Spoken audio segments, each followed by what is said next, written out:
Today it's beautiful, it's sunny, it's 74, and I thought I would just come out here and enjoy this really nice afternoon and do a little bit of stitching today.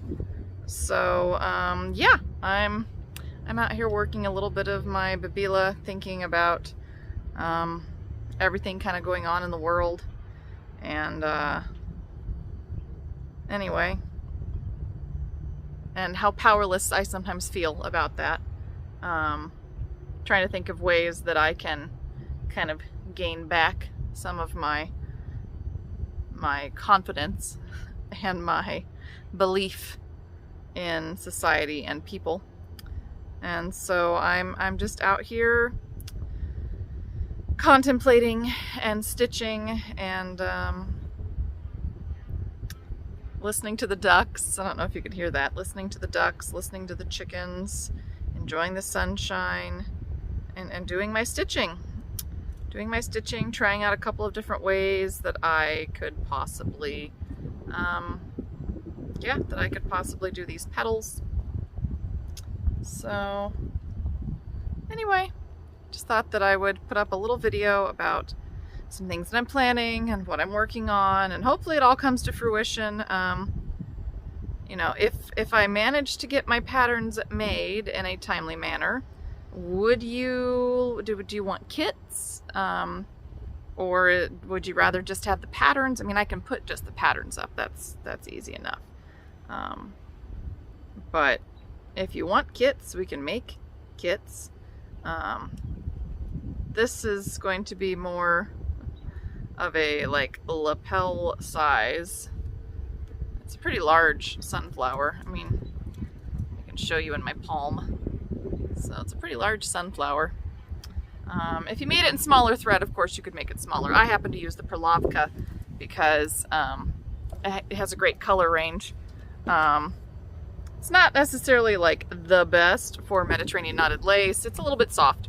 So it's a little floppier than what, you know, a more firmly spun thread would be. But I do really like it. And it really does make for beautiful knotted lace, even though it's softer. It still works, just a different presentation. So I don't know. What do you guys think? Do you want kits, or are you just happy with the pattern? Because we can do both. That's really not a problem. Even though this is a prototype, I may end up putting a pin back on this and wearing it anyway. Because I do love sunflowers. In fact, I grow them every year in my garden. And I don't mind right now showing my allegiance to Ukraine and the Ukrainian people. So I don't know. What do you think I should do? I know this isn't quite the super happy, cheerful, we don't talk about politics. We don't talk about Bruno. Just kidding. We don't talk about politics as much on our channel, but we do think about it, and it does affect all of us. So, yeah.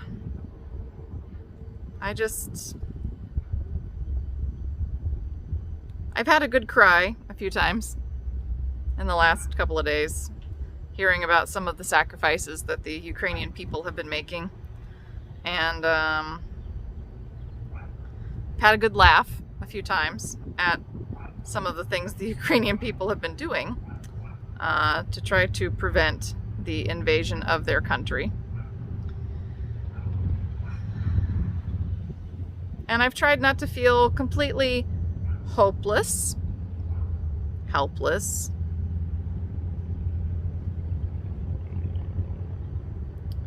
But it's hard sometimes. And I tried to explain to my 3-year-old why I was hugging her and telling her that I was really hoping that there would be a better world for her.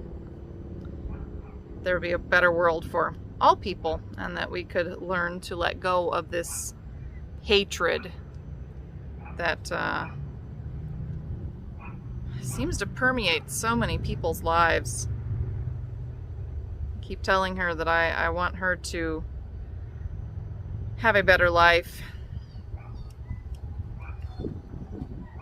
experience less hate, less violence, have more opportunities.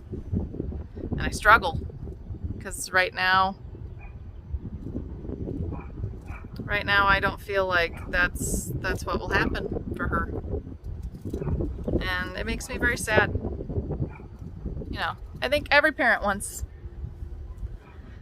their child, and even if you're not a parent, I think every person wants peace, wants there to be less hate in the world. But I also feel like we just struggle so hard trying to explain to people about all of the consciously or unconsciously learned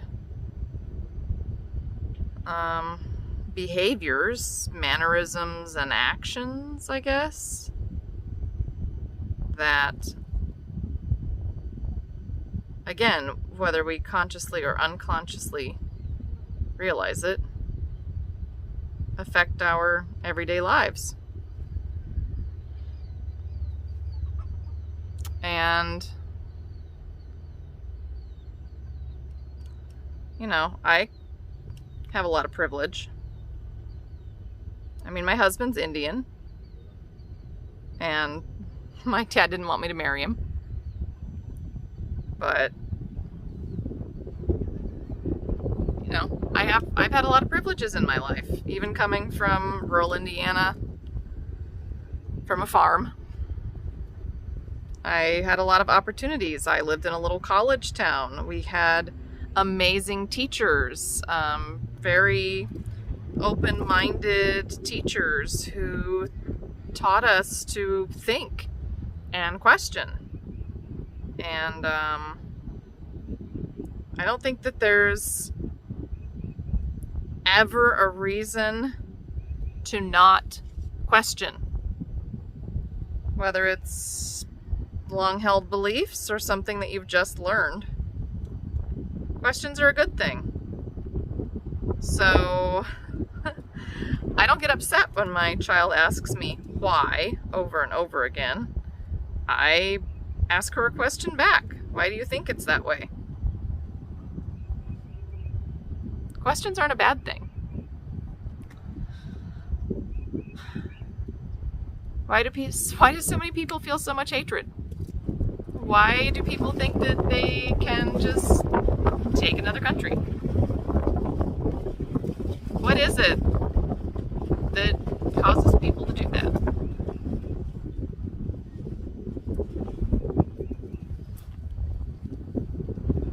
I've made some comments. They're probably not appropriate for here, but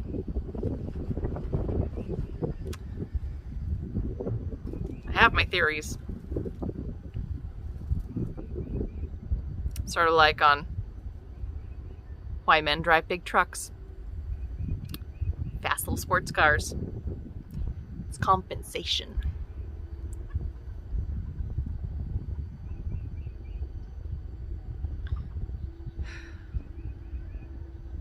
Anyway, thanks for joining me out here in the sunshine while I contemplate, work on my knotted lace.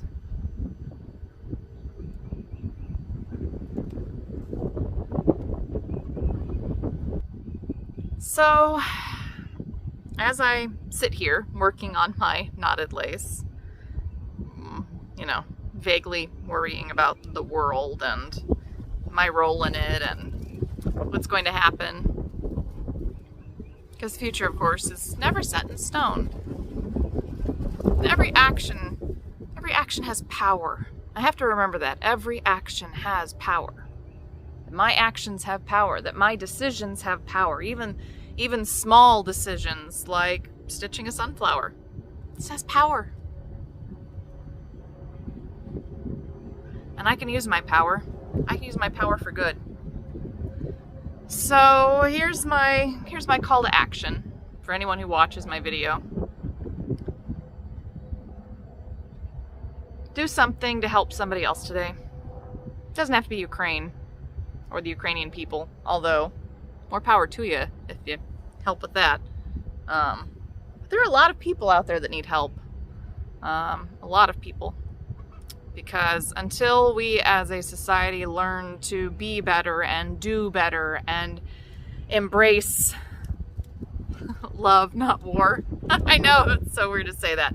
But embrace taking care of each other and realize that we are a society and that our actions always have consequences and that we just need to be better. We need to be better and do better and be kinder and be more compassionate and take that step back and let go of our own misconceptions and our own selfishness and be better.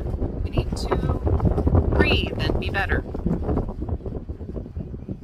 But until that happens, each one of our actions matters. And each little decision that we make to be a better person helps someone else to be a better person too. So today, that is my call to action for you. I'm not going to tell you that, you have to go do some grand gesture. Anything small, tiny, holding the door for somebody or taking a meal to a neighbor, just calling them and checking in on them. Making a $1 donation to the Red Cross or UNICEF or any worthy organization that actually uses their money to help people. Even $1 can make a difference. Even $1 can make a difference. So while I sit here and I think about that, I'm going to put together some patterns. We're going to give those proceeds to a worthy organization. And I'll tell you what organization it is, and I'll tell you how much we raise. So when the patterns are ready, please share it with your friends. Tell them about it. And be the change that you want to see in the world. Be better. Do better. And that starts with taking care of yourself. I mean, it still counts. Take care of yourself physically, mentally, emotionally, and craftually. Because, in crazy times, turning to crafting can make a huge difference in your own daily life. So, take care of yourself. Go spend your 15 minutes crafting. And, if you have suggestions or ideas, drop them in the comments. Make sure that you've subscribed to all of our various channels so you see my progress on this, because I'll post different progress shots, different places. So anyway, I'll see you guys later. I know this isn't my normal content, so thanks for sticking around.